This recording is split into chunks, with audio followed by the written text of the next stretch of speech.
last time we were here. That was quite beefy, didn't it? I think it'll sound even better with a proper can on it.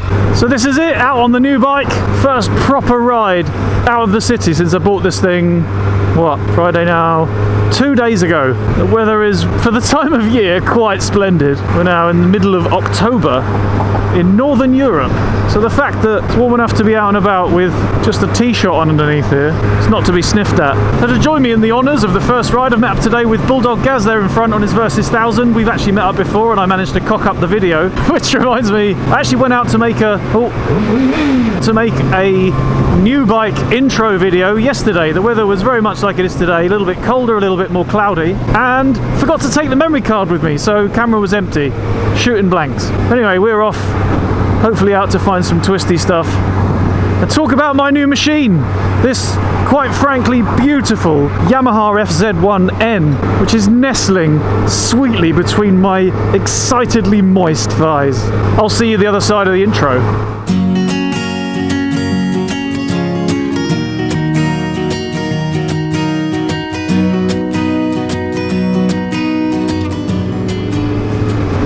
So yeah, went and bought it, didn't I? Despite the problems, despite the negatives that I found and highlighted during the test ride video, it was impossible to deny that I was just smitten with this bike. I didn't do it there and then. I went home and had to think about it, but a few days later, went in, money down, bike's mine.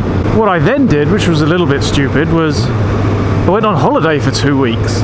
And let me tell you, there is no agony like suffering on a beautiful white sand, crystal clear watered beach, knowing that you have a shiny black new motorbike waiting for you at home when you get there. Although it has to be said, it is a good way to get over the whole end of holiday blues, knowing that there's a shiny new motorbike waiting for you when you get there.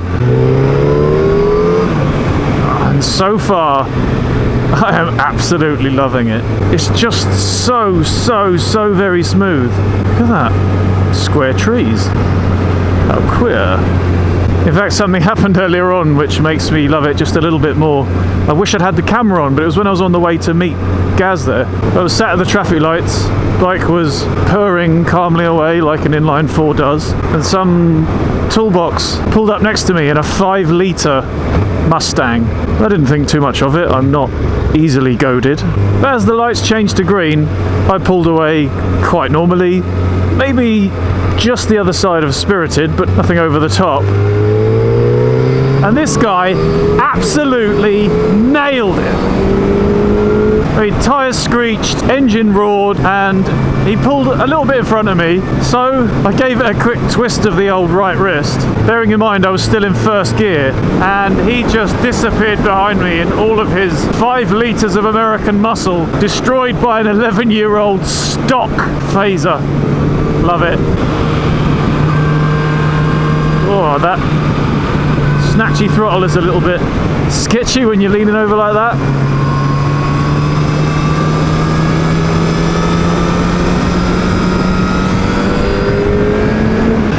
Bike is an absolute rocket, but it does it so composed and so smooth. There's barely a buzz through anything.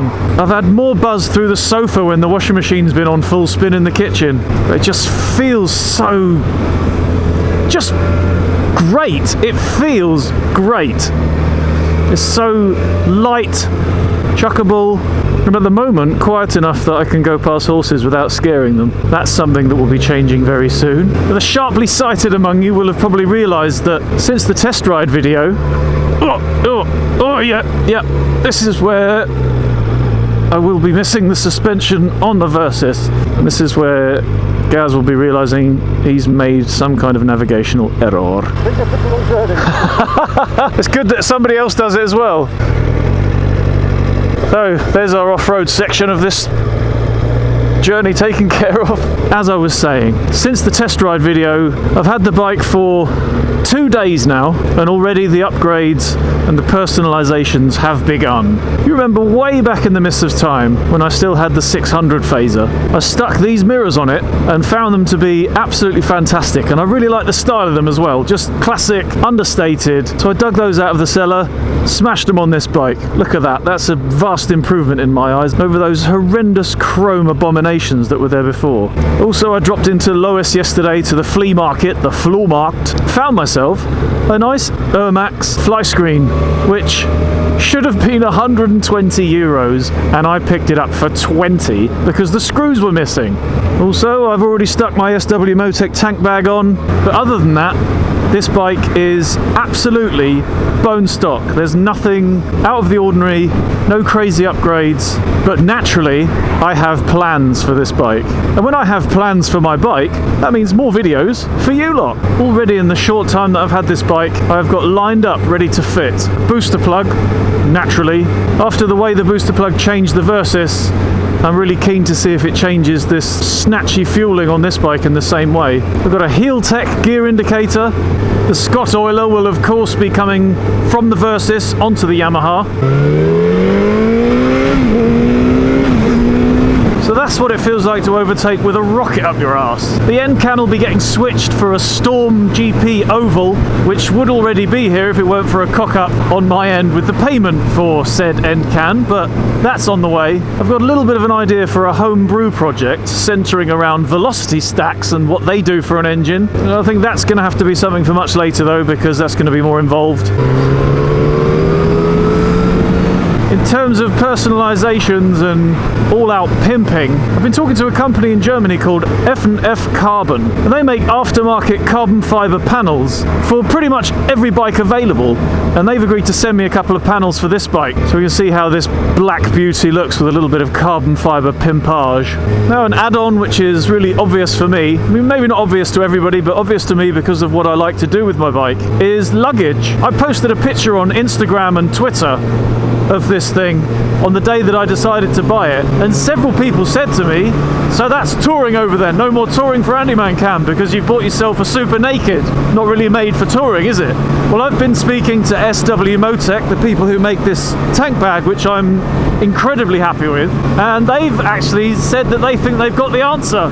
So they've sent me some luggage from their range, which is designed specifically for sports bikes and sporty naked bikes. So I'm really looking forward to getting that on and seeing how this bike could actually perform as a really sexy looking touring machine.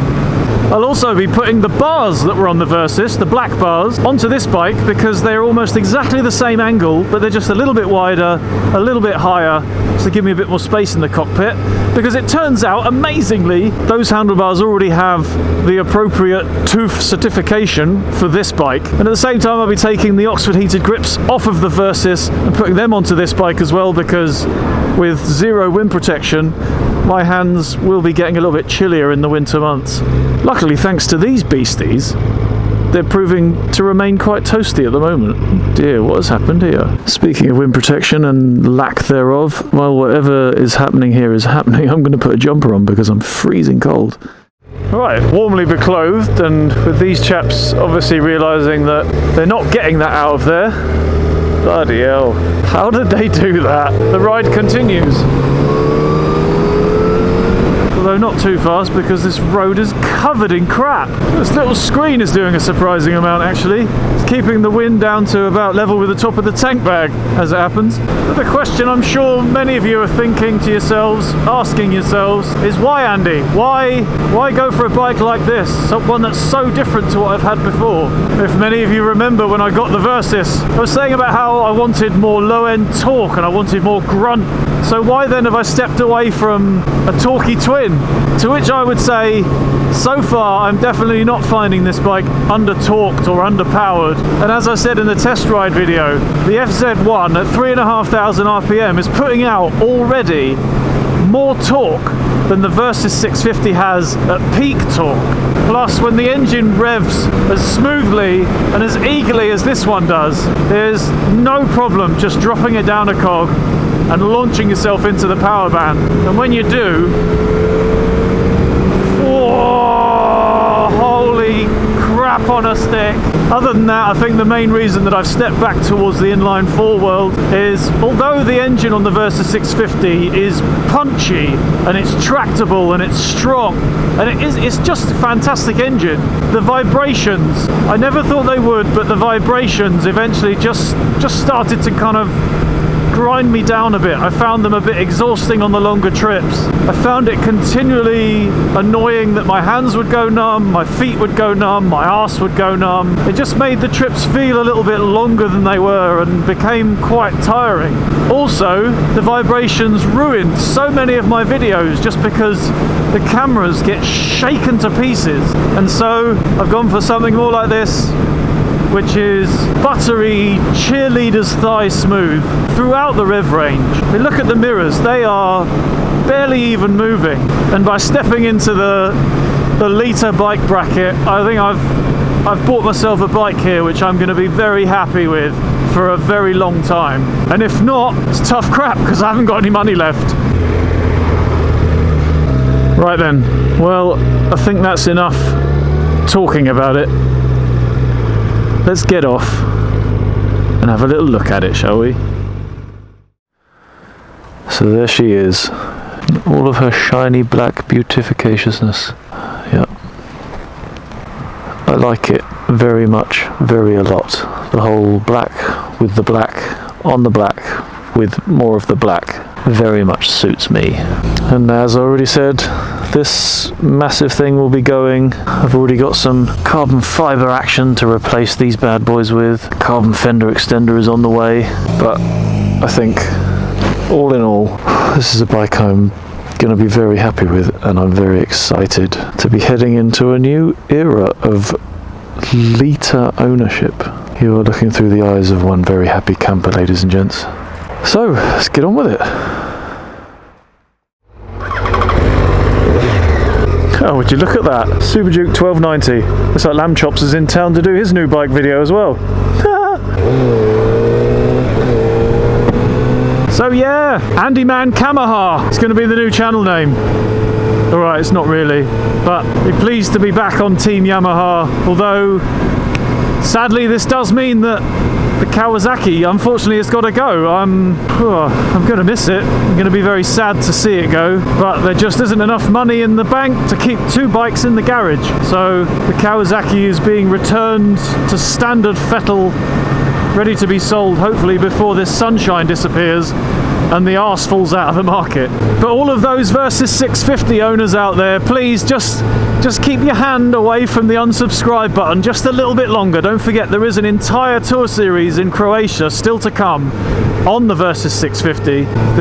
This is definitely not the last you'll be seeing on this channel of that bike, but this is the first you'll be seeing of this bike on this channel, and hopefully there's a lot more to come. So stick around.